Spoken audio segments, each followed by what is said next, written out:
राजस्थान के सीकर जिले के बैरी गांव की प्रगतिशील महिला किसान संतोष देवी को गणतंत्र दिवस समारोह में शामिल होने के लिए राष्ट्रपति भवन से विशेष आमंत्रण पत्र प्राप्त हुआ।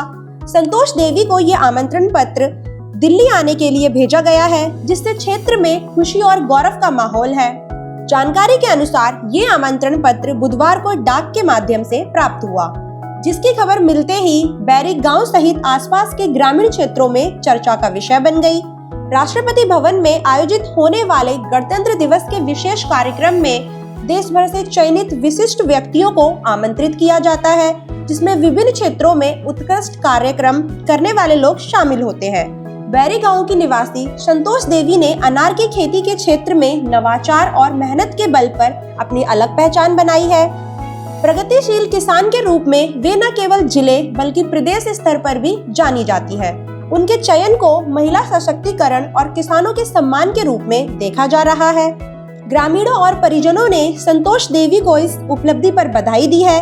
स्थानीय लोगों का कहना है कि ये सम्मान पूरे क्षेत्र के लिए गर्व की बात है। जी, आज 3 दिन पहले राष्ट्रपति भवन से इनविटेशन आया कि आपको राष्ट्रपति भवन में आना है, आमंत्रित है। तो मैंने जब वो मुझे इनविटेशन मिला तो मुझे इतनी खुशी हुई कि आज मैंने 17 साल जो तपस्या की है खेती में, आज मुझे उसका फल मिला है।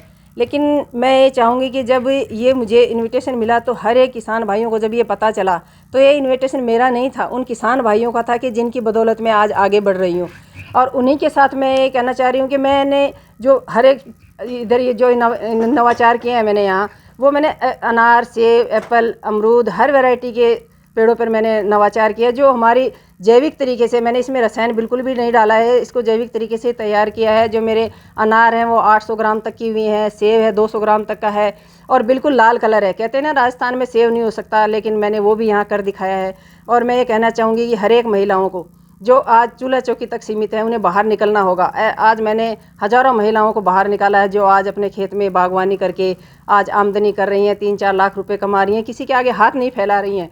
और मैं पर्यावरण के प्रति भी आगे रुझान मेरा बहुत है, क्योंकि पर्यावरण हमारे लिए बहुत ज़रूरी है।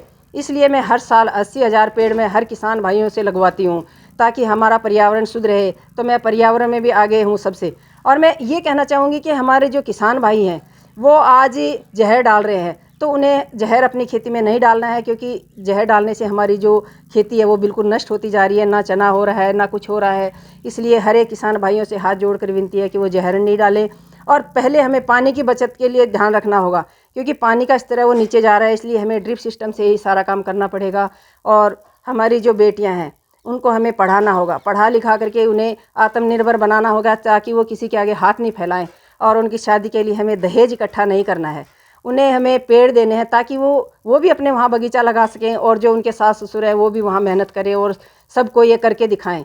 तो ये मैंने यहाँ किया है। और ये नहीं, किसान ये नहीं चाहता है कि मेरा बेटा खेती में काम करे, लेकिन मैंने यही चाहा है कि मेरा बेटा खेती में काम करे। और मैंने अपने बेटे को एग्रीकल्चर से BSc करवा के और इसी खेती में छोड़ा है कि तुझे नौकरी करने की ज़रूरत नहीं है, तू यहाँ काम करेगा। अगर तू यहाँ 5 लेबर रख रहा है यहाँ, तो हमारी जो बेरोज़गारी है वो भी हमारी ख़त्म हो सकती है, हर कोई किसान भाई अगर ऐसा करे। लेकिन मैंने खेती को जिन्होंने घाटे का सौदा बताया था, आज मैंने उसको नाकाम किया है और मैंने इसे लाभ में बदल दिया है, क्योंकि हमारी जो खेती है ये घाटे का सौदा कभी नहीं है, ये हमारे लाभ का सौदा है। क्योंकि हम अपनी खेती में जितनी मेहनत करेंगे उतना कमा सकते हैं और हम खेती में आगे बढ़ सकते हैं।